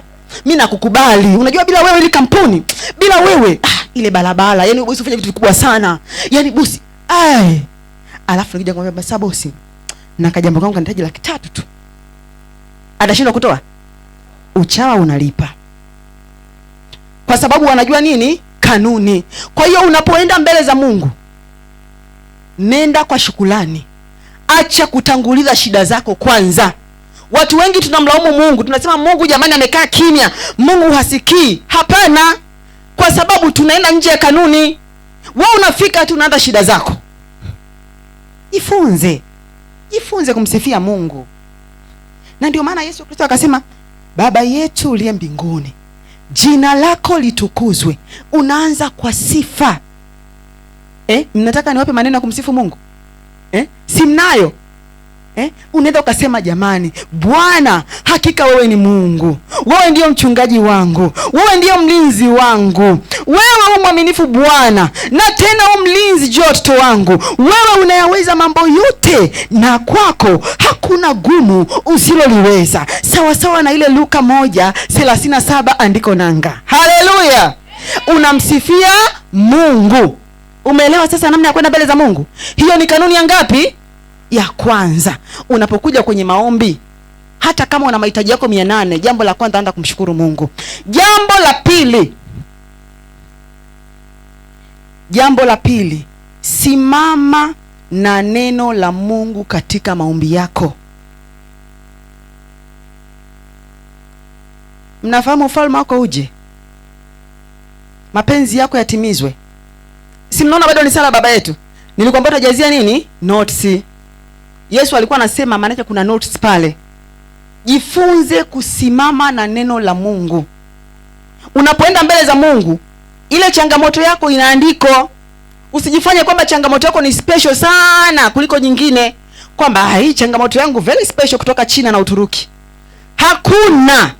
Mungu hana changamoto special. Mungu hana changamoto mpya. Mungu hana changamoto maalumu. Hicho unachopitia mpendwa wangu, kwenye neno la Mungu wapo waliopitia. Ni vile tu usomi nini? Biblia. Wapo ambao wamepitia kutokupendwa, kukosa kibali. Kwani Yabesi alifanya nini? Wapo ambao walipitia changamoto yako. Kwa hiyo unapoenda mbele za Mungu, unaenda na neno la kusimamia. Mathayo 4, sasa hii utaisoma kwa muda wako, ni ndefu. Mathayo 4 mstari wa kwanza mpaka wangapi? Wa 11. Jamani, tunafahamu Yesu Kristo ni mwana wa nani? Jamani, mbona kama mmechoka? Tunafahamu Yesu Kristo ni mwana wa nani? Sasa we mwana wa Solomoni, mwana wa John, mwana wa Sylvester. Unaona yule Yesu mwana wa Mungu alimshinda shetani kwa andiko. Wewe Mungu wajua, wewe Mungu wajua. Mungu anakushangaa kama mwanangu alisimama na andiko, wewe wajua nini? Si useme? Yesu Kristo alimshinda shetani zaidi ya mara 2 kwa andiko, akasema imeandikwa. Wewe una nini kimeandikwa? Unaenda mbele za Mungu, una andiko lipi la kusema? Kama ni issue ya uponyaji, simama na andiko. Kama ni issue ya uzazi, simama na andiko. Kama ni issue ya ndoa, Mungu umesema ndoa na heshimiwa na watu,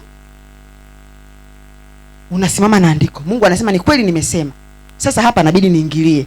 Aliyeingilia ndoa yake, umesimama na nini? Yesu Kristo alisimama na andiko kumshinda shetani. Wewe unaenda na wigi kama la majeki. Unaenda na nini? Na lipstiki. Hauna andiko. Kulingana na changamoto ambayo unapitia, kulingana na nyakati unazopitia, una andiko gani la kusimamia mbele za Mungu? Una andiko gani la kusimamia mbele za Mungu ili afanye?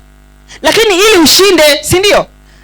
Yesu alimshinda shetani kwa maandiko, na sisi tunamshinda shetani kwa maandiko. Kwa hiyo uwe na maandiko ambayo yatakupelekea kupata nini? Ushindi. Niko na watu. Haleluya. Haleluya. Amen. Isaya 43 mstari wa 26.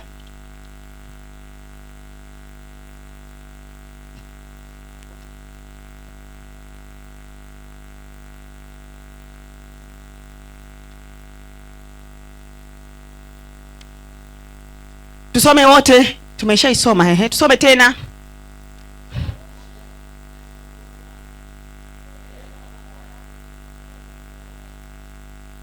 Unapoenda mbele za Mungu ukiwa na neno lake, una uhakika mkubwa wa kupata ushindi.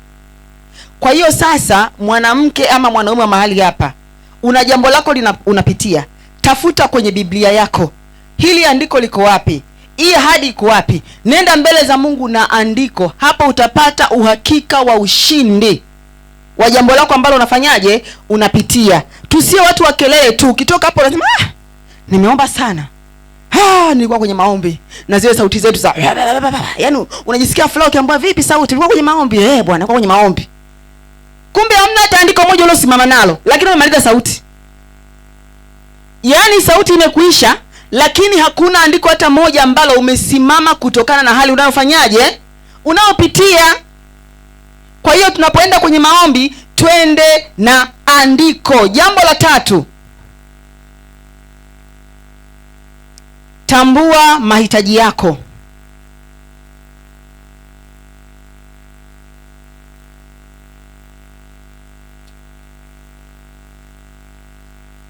Unapoenda mbele za Mungu, tambua mahitaji yako. Nikimaanisha kwamba unakuwa umebeba mzigo wenye mahitaji yako. Usiende kubahatisha tu, sawa? Naenda mbele za Mungu kuomba, lakini ninaenda kuombea 1, 2, 3. Unaandika, na hakuna dhambi kuandika. Hakuna mtu atakuuliza jamani, mbona umeandika maombi? Si nenda na mahitaji yangu. Mimi nakumbuka baba yetu anatuambia, jamani, mwisho wa mwezi andikeni mahitaji yenu. Unaandika, unampelekea baba. Haya hapa mahitaji yangu, anayashughulikia, si ndio? Na tunapoenda mbele za Mungu, wapendwa wangu, twende na mahitaji yetu, twende na mzigo wetu mbele za Mungu. Usiende tu kaanza kwenda haueleweki, unaanza unakuja Z, unakuja X, unakuja Y. Twende na mahitaji yetu. Wafilipi 4 mstari wa 6 mpaka wa 7. Unahitaji Mungu akutendee nini? Yaani unapoenda mbele zake, unataka Mungu akutendee nini? Hata kama unaombea mtu mwingine, mimi jamani niwe tu mkweli. Unaponiambia mama mchungaji niombee, kwanza unanichosha, nikuombee nini? Malizia sentensi. Alafu na wewe mpendo unaitikia sawa nitakuombea. Unajua hitaji lake? Mnaona tunavyodanganyana Jamani tuombeane jamani. Haya tuombeane. Tuombeana nini? Si mahitaji. Mama mchungaji nahitaji uniombee kuhusiana na mzaliwa wangu wa kwanza. Ninaenda mbele za Mungu nikiwa na hitaji lako nalijua. Acheni unafiki wa kusema tuombeane afu tunaitikia haya tunaomba afu atuombi. Kwa sababu unajua utaenda mbele za Mungu utaomba nini jamani? Hajakwambia. Mama mchungaji niombeeni nimeota ndoto mbaya. Kazi yangu mimi kuitafuta. Kazi yangu mimi kuitafuta uliota nini usiku? Si uandike nione mpaka mwisho. Mimi kwa kweli yoga nachoka. Lakini mwisho siku naomba Mungu nisamee. Wengine ni wachanga katika nini? Katika wokovu. Hata mimi nilipita hizo njia. Umeelewa? Sasa unafikiri mwenzako amekuwa, lakini si ndio tunajifunza?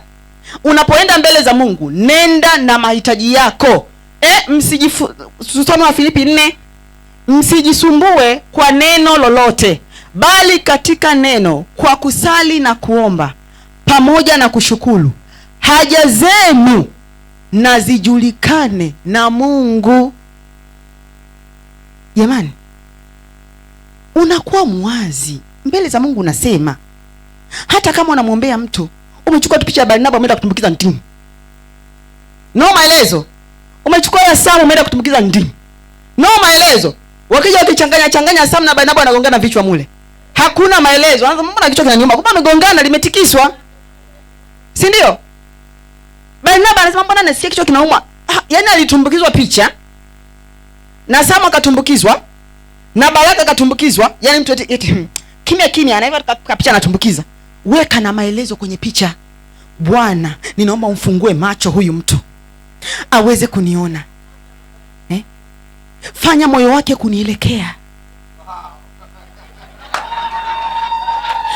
Fanya kumbukumbu zake kila anapokumbuka anikumbuke.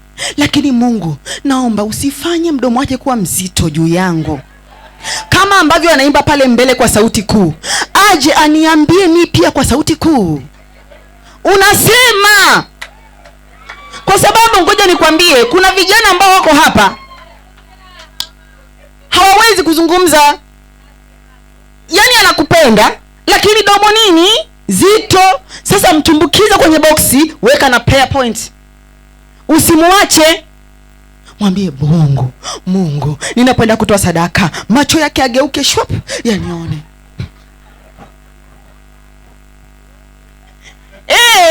Sasa mimi nakwambia kwenye lile boksi wasichana wangu wananiambia mama nimetumbukiza picha. Unaweka picha alafu maelezo. Mama si ile boksi la maombi. Ataombea kumjua Bwana unajua. Kwa sababu watu wa maombi wakija wanaomba Bwana watu hawa wakujue wewe. Sasa unashangaa mbona sijibii? Anashangaa anazidi kumpenda Mungu. Anazidi kumpenda Mungu kwa sababu ulitumbukiza picha pasipo kusema mahitaji. Ebu wadada nisikie kigelegele. Haleluya. Haleluya. Jambo la 4. Omba kwa matarajio. Unaanza kuziona kanuni za kukupeleka kwenye ushindi. Omba kwa matarajio. Usiende kusema na bahatisha. Kwa Mungu huwa tubahatishi kwa sababu hakuna anasema hivi, hakuna jambo la kumshinda. Manake hata hilo la kwako halitafanyaje? Halitamshinda. Nenda kwa matarajio kwamba hili ombi ninaloenda kuomba nitajibiwa. Nenda na matarajio hayo. Usiende tu kama vile itakavyokuwa. Nenda na matarajio na uwe na uhakika ya kwamba Mungu yuko tayari kukuhudumia. Tatizo letu wanadamu, tumeweka mpaka kwamba hili Mungu anaweza, hili hawezi. hili ngoja nijaribu mwanadamu, hili Mungu hawezi. Jamani, mimi nimesoma Biblia, sijaona mahali Mungu ameshindwa, sijaona mahali Mungu amefanyaje. Sasa kwa nini unaweka mipaka? Lakini Mungu pale niomba kazi TRA, ila na connection. Weka nini? Matarajio. Ngoja niwape ushuhuda. Wakati najifungua mzali wangu wa kwanza Joshua, nilijifungua vizuri kabisa, mtoto mzuri, kilo 4. Nilikuwa nina furaha kwa sababu ndio mzaliwa wa kwanza nimemshika. Yaani nilikuwa namshangaa mtoto. Lakini baada ya muda sasa najiandaa kuruhusiwa kuondoka kwenda nyumbani. Kuna nesi akanifuata, akaniambia, njoo. Akamshika mtoto. Kitendo cha kumshika mtoto akumchukua, akaenda naye haraka namuona. Sasa na mimi nikaanza kukimbia kama ambavyo ukichukua kifaranga cha kuku, si ndio? Mamake akuachi, na mimi nikawa nyuma. Baadaye nikaona ameingia kwenye chumba cha madaktari. Wanaanza kumwangalia mtoto. Huyu mtoto, lugha zenu za kimadaktari mnaelewa eh? Baadaye yule mama akanifuata akaniambia, "Mami, mme wako yupo hapa." Uzuri mume wangu alikuwa kule nje. Wa baba, mnanielewa? Hakikisha unakuwa nje mke wako anapofanyaje? Anapojifungua. Sio unakuwa nyumbani unasubiria simu. Jukumu la kuzaliwa kwa mtoto ni la wote wawili. Acha habari ya kusubiria. Sylvester, unanisikia? Kaa kwenye mlango. Mimi mwangu anakaa mlangoni, anasikilizia. Hata kama sauti ziko 3, anasema huyo mke wangu anaingia kuomba. Mme wangu akawa ameshakuja kwa sababu ya tayari tulikuwa tunaruhusiwa. Kwa hiyo ananisubiria pale nje nifanye nini, kila kitu nimalize. Baadaye akaniambia, una nani hapa karibu? Nikasema yupo mme wangu. Akaniambia muite. Nilivyomuita mme wangu nikamwambia unaitwa chumba cha madaktari. Alivyoingia sasa nikaona wanaanza kumuelezea yeye. Asante Bwana Yesu, huyu mwanaume ana utulivu tangu zamani. Unajua anaelezewa lakini yupo calm. Kijana mdogo miaka 27. Yaani ametulia. Ila mimi mama hapo sasa niko, kwani kuna nini? Baadaye nikawa nasikia sasa wanaongea lugha zao jamani. Kuna fees, kuna ada na kuna karo. Mimi nililipiwa karo. Dr. Sylvester, asante. Mimi nililipiwa nini? Karo. Mwenzangu alilipiwa fees. Sasa kuna lugha fulani hivi wakawa wanaongea. Hai. Ni hamwezi kuelewa. Kuna karo, fees na kuna ada. Huyu alilipiwa fees. Kwa hiyo wakawa wanaongea kwa lugha yao.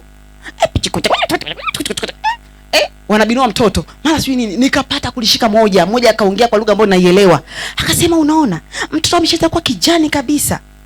Huyu mtoto atachukua muda na kufa. Nikasema yo. Baadaye nikaona mume wangu wamemwelezea, baadaye wakaniambia tunamchukua mtoto tunampeleka chumba maalum kwa sababu sukari yake imeshuka, imekuwa 1. Sukari imekuwa 1 kabisa. Na mtoto kweli nilivyomwangalia miguu naona sasa imeanza kubadilika rangi, mikono. Yaani uone ile mishipa ya damu ile, unaona kama green fan hivi inaelekea. Mume wangu akaniambia tu relax. Mungu yupo kazini. Mungu alinipa Joshua kabla hajazaliwa. Na ndio maana nilikuwa najiita baba Joshua nikiwa na uhakika kwamba anafanyaje? Anakuja. Mimi mume wangu ameenda kujiita baba Joshua, tujapata mtoto. Tupo kwenye uchumba. Mpaka nikamwambia asipokujaje? Ambia atakuja. Mimi ni baba Joshua. Kwa hiyo mume wangu ameanza kuita baba Joshua tangu anasoma. Akaniambia huyu mtoto atakuja, Mungu aliniambia na ninamtarajia. Tunarudi kwenye pointi yetu, sawa? Baadaye akaondoka. Alivyorudi mama akaniambia, I say, tulivopanda gari mume wako ameomba njia nzima. Amefika nyumbani, akashusha vitu, akasema hakuna poli jirani hapa. Yaani alisi pale nyumbani kama hapana utulivu. Akaenda polini, akaanza kumlilia Mungu huko. Nilimuuliza ulikuwa unaomba nini? Baada sasa kutoka hospitali nitawaambia. Akaniambia nilikuwa namkumbusha Mungu utumishi wangu.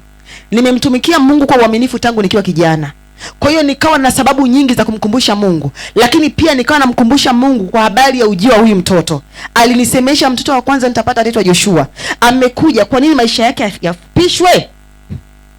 Alivyoniambia hivyo nikasema eti sawa. Kwa hiyo mimi pale nimekaa wodini sina mtoto. Mtoto yuko chumba, wenzangu pale wananyonyesha, lakini nilikuwa naona pale watu wanakufa wengine. Kwa hiyo ile nikasema hivi kumbe kufa ni rahisi hivi. Yeye unashangaa mtoto amekufa, mtu huyu mmejifungua, unashangaa mtoto amekufa. Baadaye akaniambia Mungu ninamtarajia atafanya. Aliniambia vile ni kama alichochea. Sasa kule hospitali nikawa ndio mwana maombi sasa. Yaani natembea mwanzo wa wodi mpaka mwisho wa wodi. Ninaomba. Mahali pa kusifu ninamsifu Mungu. Nilikuwa nina simu. Kwa hiyo ile simu kulikuwa kuna nyimbo ambazo nilikuwa nazicheza nikiwa na mimba ya Joshua. Kuna nyimbo nilikuwa namwekea hapa anasikiliza za kuabudu, na kuna nyimbo za sifa. Muda naomba, namwambia mtoto wangu sinyonyeshi, mtoto yuko chumba maalum. Kuna muda naanza kusifu, na sifu zile nyimbo ambazo nilikuwa namwekea. Moja ya nyimbo naikumbuka mpaka leo, ya Ephraim Sekeleti. Mnamjua huyo mwimbaji? Baraka za Mungu zimefanya kwamba tuonane leo hii, wema wako. Yaani ule wimbo kwangu ulikuwa sio wimbo tu. Nilikuwa nasema huyu mtoto napaswa kuonana naye. Napaswa kuwa naye. Na nikazielewa hivi. Kumbe wakati ukiwa mjamzito kuna nyimbo zinaweza zikaja ukafikiria tu kwamba unazipenda. Kumbe zimebeba ujumbe. Kwa hiyo ule wimbo kwangu haukuwa sifa, nilikuja kuelewa baadaye kwamba baraka za Mungu zimefanya tuonane leo hii. Wema wa Mungu umefanya tuonane leo hii. Nikamwambia Joshua wangu utaishi. Joshua wangu nitakuona. Wakati mwingine nilikuwa nikitembea kwenye wodi, watu wanafikiria kwamba nimechanganyikiwa. Kwamba itakuwa ni depression ya uzazi. Lakini mimi nilikuwa naomba. Namwambia Mungu. Akija mume wangu yaani huyu jamaa alikuwa mtulivu jamani. Ni kwa sababu ya maombi. Utulivu huwa unazaliwa kwenye maombi wapendwa. Ukitaka kujua hali yako, ngoja changamoto ikupate. Sasa hivi umetulia hapa tu. Yes ma'am. Ngoja changamoto ikupate.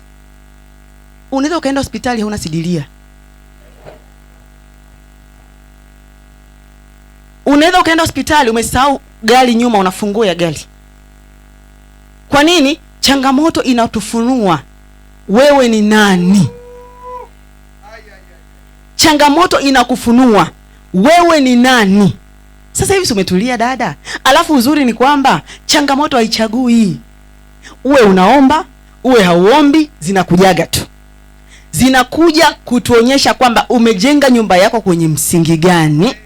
Dada, dhoruba inapokuja, umejenga nyumba yako kwenye msingi gani? Tutajua mwamba ama mchanga. Changamoto zipo, zinakuja kutufunua sisi ni akina nani. Kwa hiyo usije ukasema changamoto za wapagani tu. Dada, sisi hatuko wapagani. Wewe kaa relax, lakini ukweli ni kwamba changamoto zipo. Ila habari njema ni kwamba Mungu huwa anafanya mlango, lakini anafanya mlango ni mpaka utafute kuona. Kwa hiyo ile imani, yale matarajio ya mchungaji yakanifanya na mimi nianze kuwa na matarajio ya kwamba huyu mtoto wangu kumbe ninaweza nikaomba na akaishi. Kwa hiyo tunapoenda mbele za Mungu, twende na matarajio, tusiende na mashaka, tusiende na wasiwasi kwamba hii changamoto hii navyoipimia hii. Hapana, kama madaktari wameshindwa, sidhani. Lakini acha tuombe tu. Unakosea, utachelewa kuona ushindi wako. Haleluya. Unaenda mbele za Mungu ukiwa na matarajio kwamba Mungu, mimi ninaenda kuoa. Ninatarajia ndoa yangu itafungwa. No matter what. Ndoa yangu itafanyaje? Itafungwa. Achana na stori za mtaani. Kama mabibi harusi siku hizi wanakufa eti hamna kufunga ndoa. Wanasemaje? Sasa hivi jamani watu maharusi kuna huo uzushi umetembea.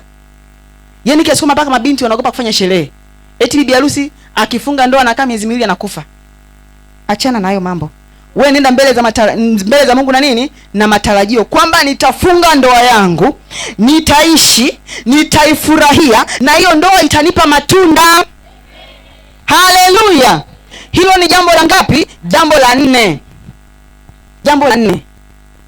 Matarajio. Yaani hapo kwenye matarajio nimeona Mungu nitakesha. Sasa ananiangalia, ngoja niangalia mimi muda wangu hapa. Mungu nisaidie. Jambo la 5, shughulika na nia yako ya ndani. Unapoenda mbele za Mungu, nia yako ni ipi? Jamani, nia yako ni nini? Mungu nipe mtoto wanikome ule mtaa.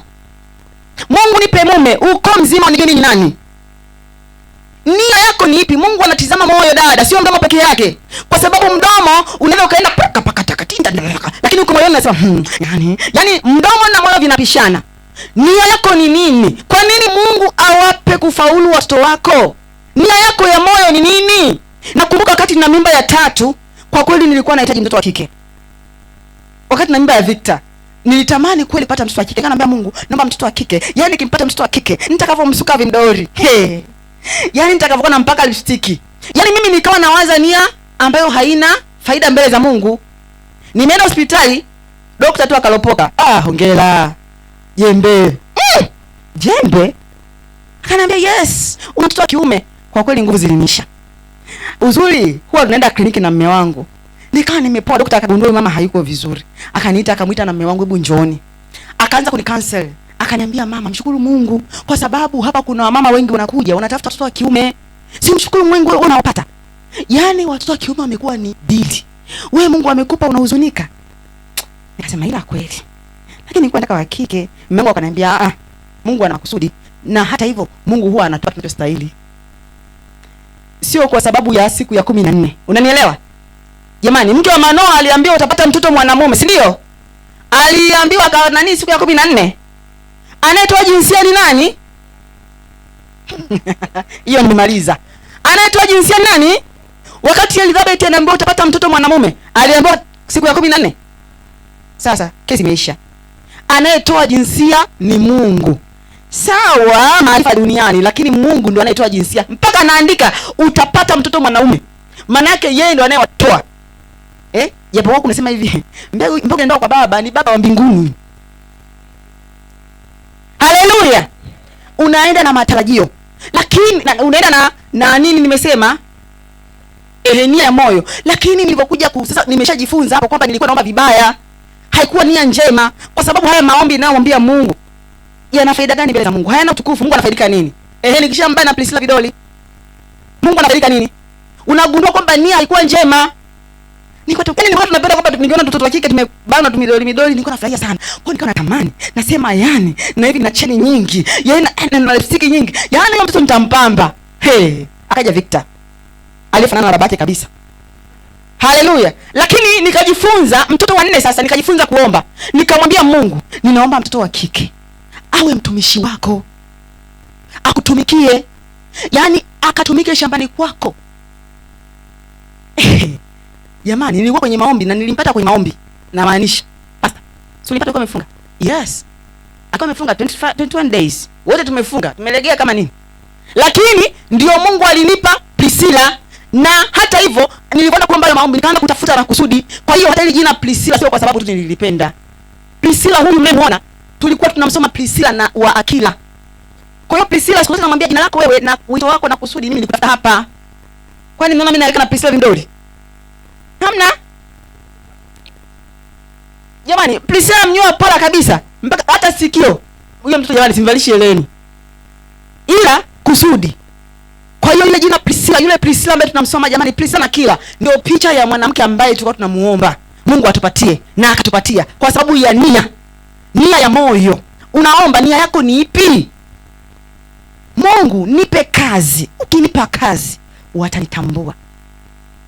Mungu nipe kazi, kupitia hiyo kazi niwe baraka kwenye nyumba yako. Mungu nipe mume, nahitaji nikutumikiwa na mume wangu, jina lako lisije likasema vibaya. Mungu atakupa. Sasa nia moyoni, mdomo viendane na kile ambacho unamwambia nani? Unamwambia Mungu. Haleluya. Jambo 6. Unapoenda kuomba ili upate ushindi, tunaomba kwa jina la Yesu. Kuna kanuni kanasema lina nguvu jina lako. Lina nguvu jina lako. Haleluya. Kwa hiyo ni kwamba unapoenda mbele za Mungu, usiende kuomba jina la Yesu mtaji. Hata hivyo silaha ziko nyingi sana katika ufalme wa Mungu. Lakini jina la Yesu Mungu anasema mmeomba kupata kwa sababu ndio mazuri. Lakini Yesu anatuambia ombeni kwa jina lako mtafanyaje? Mtapata. Usiombe kwa jina la mchungaji hata mpenda mpaka basi. Kwa jina la Pastor James Kalekwa ninaomba uponyaji. Mungu anasema tuombe kwa jina la nani? Kwa hiyo unapoenda mbele za Mungu hakikisha kwamba kila unaloliomba unatamka kwa jina la Yesu Kristo. Kwa jina la Yesu Kristo. Kwa jina la Yesu Kristo. Kwa hiyo nguvu ya jina la Yesu Kristo linasababisha matokeo ya ushindi kwenye kila kitu ambacho unapitia. Kwenye kila changamoto ambayo unakutana nayo, kwenye kila hitaji ambayo Niulize swali. Mkiwa mmelala ile vita katika ulimwengu wa roho, huwa mnashinda mkitamka jina la baba yenu? Mnashindaje? Sasa je, unasema yani kwenye ulimwengu wa roho nilivyokuwa nimelala adui akaja, lakini nilivyotamka kwa jina la Yesu akakosa nguvu akaanguka. Ni jina gani limekuwa ushindi? Kwa hiyo unapoenda mbele za Mungu, nenda ukiomba kwa jina la Yesu Kristo. Jambo la 7 jamani, na kabla nako jambo la 7, omba mpaka upate amani. Yaani omba mpaka usikie mzigo umefanyaje? Umeshushwa. Tunafahamu wote tukiwa tunaomba kama kuna mambo ambayo tuko nayo. Kuna mambo ukiomba unasema lakini mbona sijapata amani? Yaani ukienda jikoni linakuja tena, Roho Mtakatifu anakumbusha. Hebu rudi. Omba mpaka utakapopata nini? Utakapopata amani. Neno la Mungu linasema hivi. Zaburi ya 55 mstari wa 22.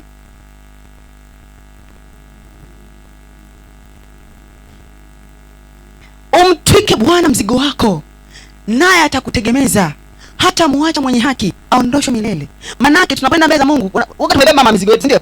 Umebeba Mungu nisaidie na madeni, Mungu nisaidie na ndoa, Mungu nisaidie. Yaani ni mzigo lundo. Kwa hiyo unapoenda mbele za Mungu kuomba, hakikisha unaomba mpaka unasikia nini? Wepesi moyoni. Kwamba hapa nimeomba kama ni jambo la mtoto wako, sasa nyingine umejulishwa kwenye ulimwengu wa roho kwamba kuna mtoto wako 1 2 3 anakutana navyo. 1 2 3 adui ameandaa.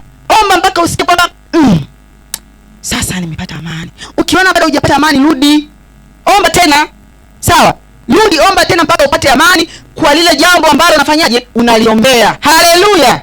Jamani, haleluya. Jambo la mwisho kwa leo hapa kwenye eneo la kanuni, lakini ndio nikasema vitu vichache kwa mbele hapa. Jambo la 8, jihusishe na maombi ya kufunga. Kuna changamoto haziwezi kutoka mpendwa mpaka umefanyaje? Umefunga. Punguza kula. Bishop anasema unakula kuanzia Januari mpaka Disemba. Wewe umekuwa Mr. kula. Mrs. kula. Yaani una sababu nyingi. Siwezi, na madonda ya tumbo. Siwezi, huwa natapika. Na una changamoto lukuki. Sasa kama hauwezi huwa natapika, nani akakufungie? Pastor, funga kwa ajili yangu, sio tufunge wote. Nani anataka kupungua? Wewe unataka kupanda shape. Unataka mama mchungaji akonde. Alafu wewe ndio wakwenda kusema siku hizi anakonda, atakuwa na njaa yule. Shida.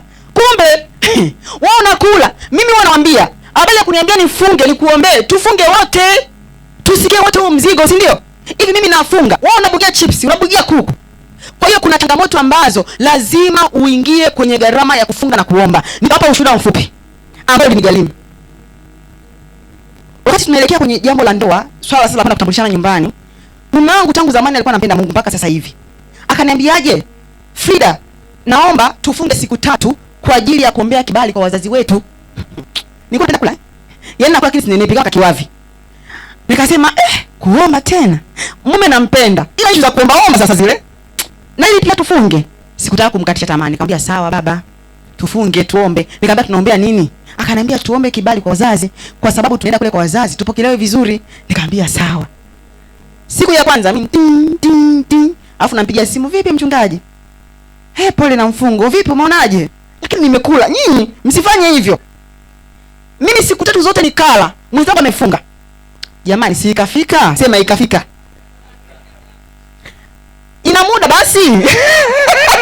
Jambo lipe muda. Wapendwa wangu, mimi kwanza nikasema hivi, sasa yani hata kwenda nyumbani kwetu napenye mpaka nifunge. Yaani, si ndio jambo la baraka hili? Sasa nitafungaje pastor jamani? Kila kitu kufunga. Nilikuwa na mboga anaitwa maombi. Kwa huyu mchumba wako mtu jambo maombi huyu. Anapenda kuomba. Hadi ila kwenda nyumbani na kati jambo la heli. Na lenyewe mpaka nifunge afu kwetu. Nikasema haya, siku ya 3. Siku ikafika ya kwenda dada. Tumeenda kwao. Nimepokelewa kwa bashasha zote. Si aliingia gharama. Imefika kwetu sasa kanda ya Ziwa. Nyumbani kwetu. Karibu poti. Nakwambia hivi. Wazazi waligeuka kama sio wazazi wangu. Yaani kukawa kuna vipingamizi. Ndani yangu nasikia kwamba sikuomba mimi mwenzangu aliomba ndio maana kule kwao tumepokelewa vizuri. Yaani walimsumbua. Kuna kale kapicha na nasambaa mtandaoni kwamba kwenye hao naenda kutoa mali njomba yupo. Kale kaifa. Jamani mimi alinikuta. Walikuja wa hivyo na wale wengine unajua kwenye familia kuna mtu mmoja. Kwenye familia kuna mtu mmoja yaani kamgutu kamekaa design. Jamani. Yaani jambo lilikuwa gumu. Unajua niko chumbani nasikilizia dirishani. Sisi kule kwetu kuna mambo ya mahali ukai pale. Unakaa dirishani nasikilizia, niko nasikilizia. Yaani nikaona mambo yamekuwa magumu. Kwanza wazee wako wapi? Mtakujaje watu walikalika tu, wazee wako wapi? Tumekuja kwanza, alafu ni jambo tu la utambulisho. Yaani walikuwa na mikwala. Unafanya kazi wapi? Sasa nikaona issue fanyaje imegoma. Namna ya kumfukuza akamwambiaje? Sasa sikiliza kijana. Hapa tunataka ng'ombe 30. Na ng'ombe 30 wenye nundu. Nikajiangalia dada wa watu. Nikasema mimi ng'ombe 30. Alafu natokea mkoa wa Mara. Sio hata Muhindi, labda nyale po huko. Wakasema ng'ombe 30 wenye nundu. Halafu akamwambia hao ng'ombe 30 wenye nundu kima cha chini anauzwa 300,000. Ninyi mnaweza mkafikiri rahisi. Ilikuwa ni 2012. 300,000 ng'ombe alikuwa ni mkubwa unajua. Wewe sasa hivi unaomba mahali 1.5 umejicheka huko mzima. 4.5 bado wakamuelezeshia ile mkeka. Shuka, shati, bukta, yani vikolokolo kibao. I say. Lakini nikajua wazee hawataki. Ilikuwa tu namna ya kufanyaje? Ya kumpa wakati mgumu ashindwe. Kijana akasema sawa, nimeelewa, naomba niende nyumbani nifikishe nitarudi. Wapendwa. Wada nirudi. Tumeenda wa 9 kimya.